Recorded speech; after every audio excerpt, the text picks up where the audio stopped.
smell is fantastic.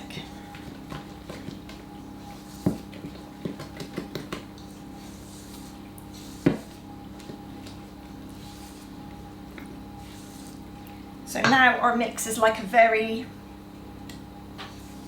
nice batter, should we say. Thickish batter, but batter nonetheless. Last of all, we're going to add the rest of our flour and salt.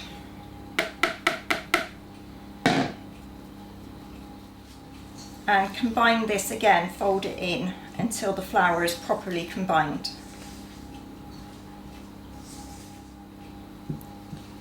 Make sure you go right to the bottom of your bowl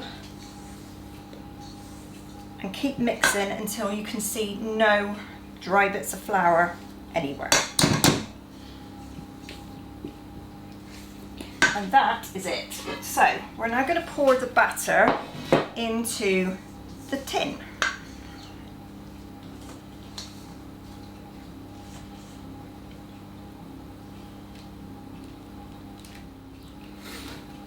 And then a top tip that I learned a long time ago is if you're doing a loaf cake, sort of drag your spatula through the middle so there's a bit of a dip in the middle. If you do that, hopefully your cake will rise evenly, not, because usually they rise up in the middle. So if you sort of make a little bit of an indent in the middle, then hopefully your cake will rise evenly through. Not that it matters, mind. There we go.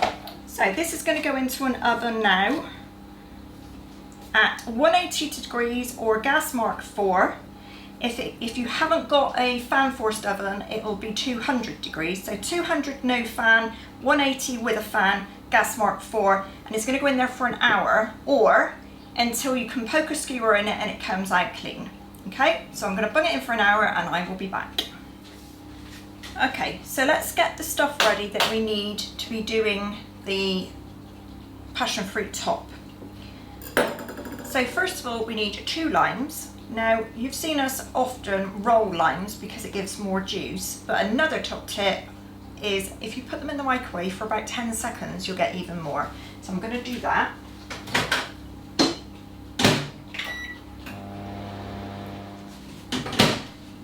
There we go.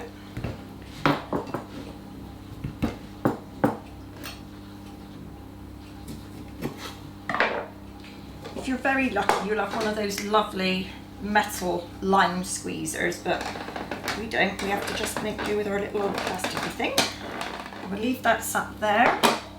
And then we're going to take our passion fruits, cut them in half.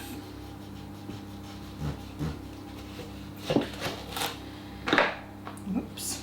And then over a small bowl, there's the middle of your passion fruit, we're going to scrape out the seeds into a sieve.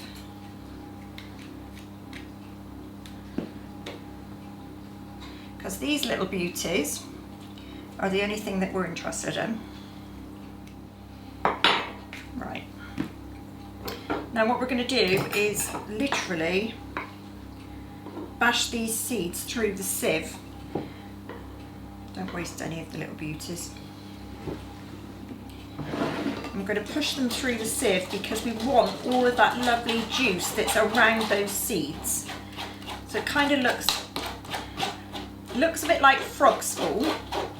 Same sort of texture, slimy with little black bits in the middle. Smells amazing.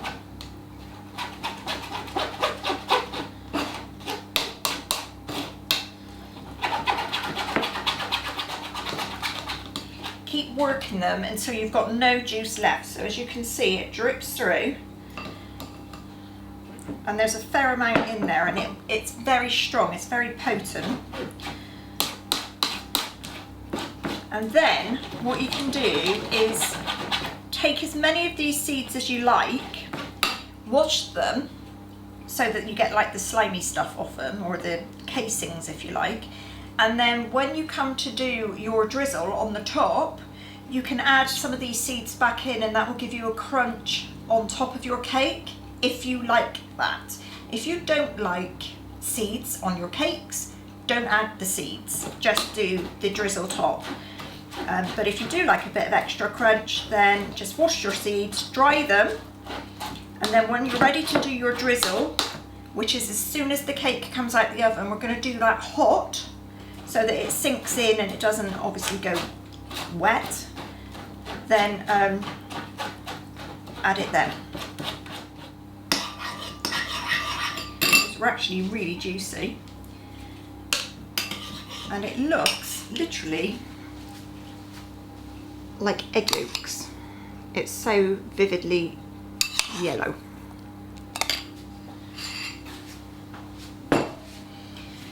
So now we can do no more until our cake comes out. So once it's out in about another half an hour, we will crack on with the topping. So my cake has been in for an hour and I'm going to get it out and have a little look. I'd say that's done. Maybe a little bit too much, but hey ho.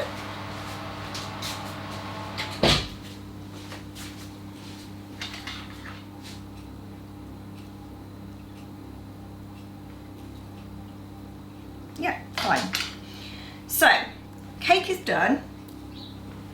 It has got a bit brown around the edges, but it's fine. So, the next thing, we are going to take our passion fruit juice and mix it with our lime juice.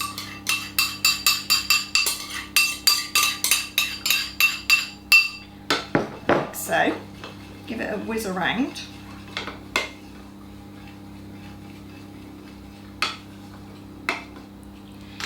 And then taking our skewer, I mean you can use a cocktail stick or whatever, I'm going to poke holes all over the cake.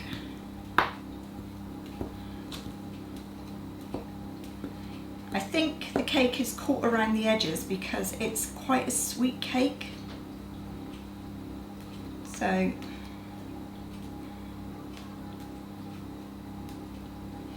right, now get yourself a pastry brush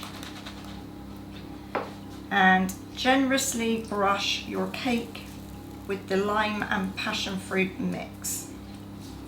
You kind of want to get about half of this in if you can. And doing it hot will help the watery element to evaporate, so you're not going to make your cake soggy. Now, when you've got about half of it in, you need to take your sugar, there's 75 grams of caster sugar there, and put that into the remaining juice, mix it around,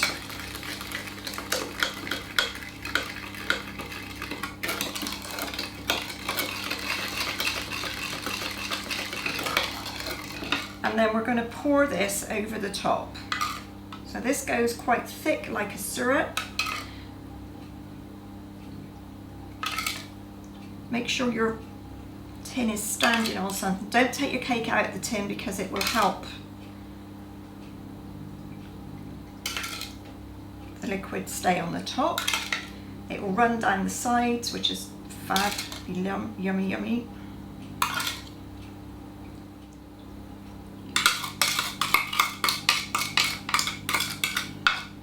And that is your passion fruit drizzle. Now, you need to leave it for a few hours for it to crystallise. Obviously, the cake is really warm, so you're not going to see the sugar at the moment, but as the cake cools down, you will get the crispy, sugary top. If you did mix it with your passion fruit seeds, obviously you'll have those sat on the top also. But once your cake is cool and the drizzle has stopped being quite so wet, then you can take the cake out of the tin and sit it onto a rack to cool. So that is a passion fruit drizzle cake. I hope you've enjoyed this. It cuts just like kind of like a light Madeira. It's not as heavy as Madeira, but that kind of thing. If you've liked this recipe, please give me a thumbs up. If you haven't subscribed, please do, that really helps. Hit the notification bell so you know when we're around, and we will be back really soon with another recipe on Big OGGIE's World. See you all soon, guys. Bye bye.